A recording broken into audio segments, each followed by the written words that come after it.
এবার তুমি নিজের সাজসজ্জাও আমার মতে করবে? হ্যাঁ, এতে খারাপ কি আছে? তোমার থেকে ভালো কেউ সাজাতে পারবে নাকি?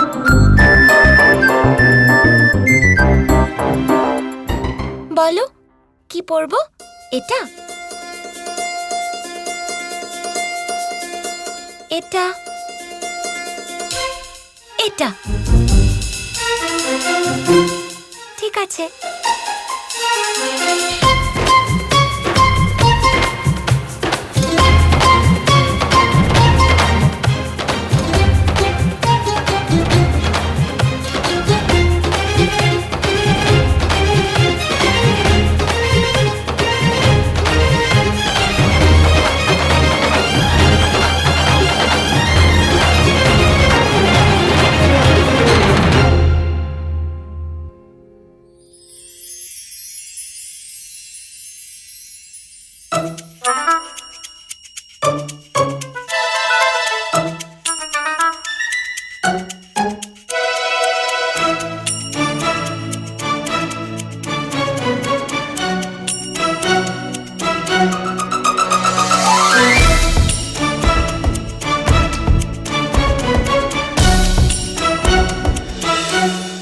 তোমার কি মনে হয় যে এই সাজ ভালো লাগছে?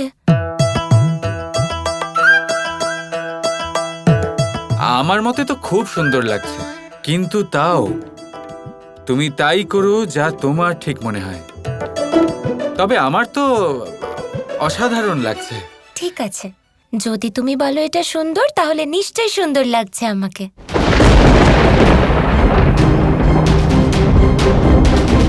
বিষয়টা হচ্ছে, তুমি যা করো, যা বলো, তা সর্বদা সঠিক হয়। যদি তুমি বলো যে আমাকে ভালো লাগছে, তাহলে কোনো সন্দেহ নেই যে আমাকে ভালো লাগছে।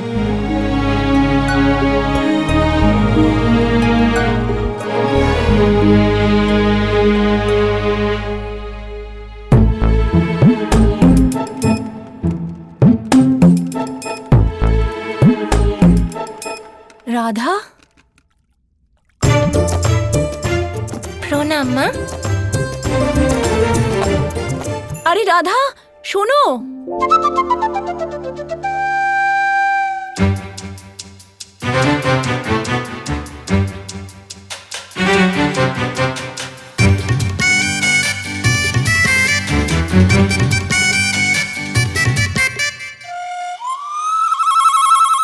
রাধা, আজ তোমার পোশাক এরকম রং বেরঙের কেন? বেশি প্রশংসা করো না। আমি জানি আমাকে ভীষণ সুন্দর লাগছে। না পাগলি, তোমাকে ভালো লাগছে না। এসো, আমি তোমার পোশাক ঠিক করি। না না, কৃষ্ণ নিজে আমাকে পোশাক বাছাই করে দিয়েছে, আর ও কখনো কিছু ভুল করতেই পারে না। ও যে কাজই করে সঠিক করে। তাহলে আমাদের কানাই সাজিয়েছে রাধাকে, তাও এভাবে? মহাদেব, ভ্রাতা কি করার চেষ্টা করছে? এরকম কেন করলেন উনি? শ্রীকৃষ্ণ যাই করছেন তার জন্য ভীষণ সাহসের দরকার গৌরী। উনি একটা বড় খেলা খেলছেন। কিরকম খেলা মহাদেব? এ এক এমন খেলা, যদি সেটা সঠিক না হয় তাহলে সমস্ত ব্রহ্মাণ্ডের অস্তিত্ব বিপদে পড়ে যাবে। শ্রীকৃষ্ণকে, দেবী রাধার অস্তিত্বকে জাগ্রত করতে হবে।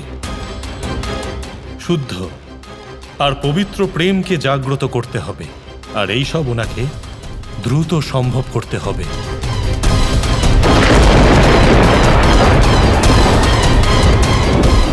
অন্যথায়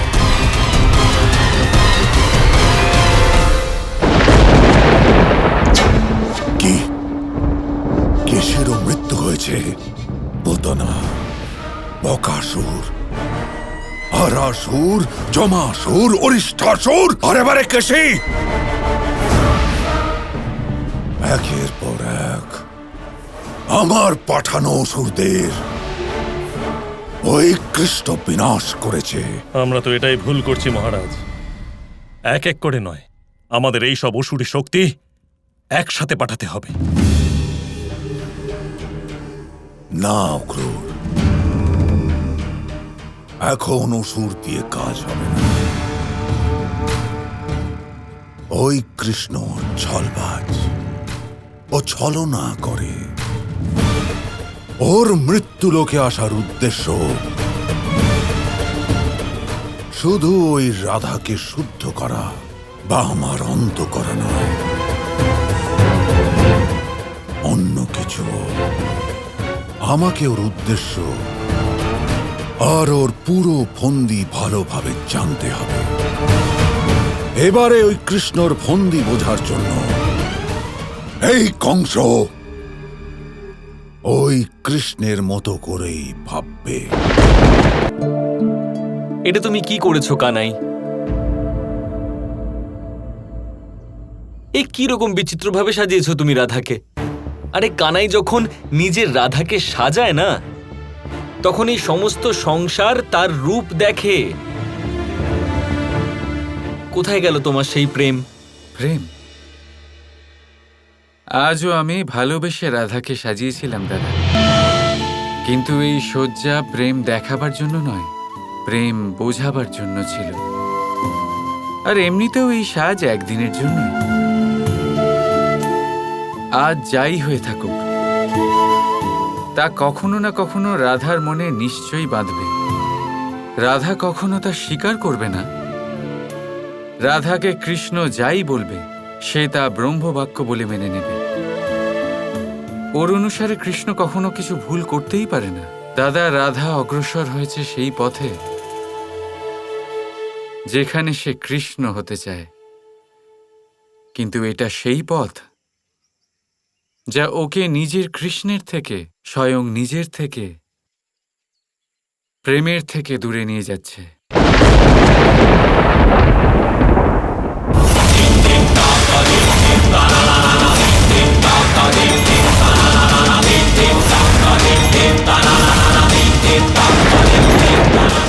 এইবার আমার কাছে আসবে এই যুদ্ধের সবচেয়ে বড় আর শক্তিশালী অস্ত্র। আমি শীঘ্রই জেনে যাব ওই কৃষ্ণের উদ্দেশ্য আর সত্যটা কি। জ্ঞানের থেকে বড় কোনো শক্তি নেই ওই কৃষ্ণের পরিকল্পনা জেনে। এই কংস ওর উপরেই আক্রমণ করবে, আক্রমণ করবে ওর উপর।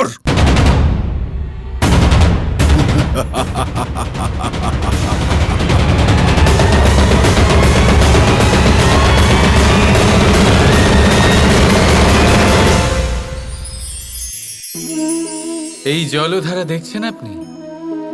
এই ধারাকে সাগরের সাথে মিশে যেতে হলে ওপর থেকে নিচে বইতেই হবে। যে জল নিচের দিকে বইতে চায় না, ওপরে উঠতে চায়, সে বাষ্প হয়ে নিজের অস্তিত্বই হারিয়ে ফেলে। ঠিক সেইভাবেই যে এই জল পান করার ইচ্ছে প্রকাশ করে, তাকে নিজের মাথা নত করে নিজের দু হাত পেতে সেই জল পান করতে হবে।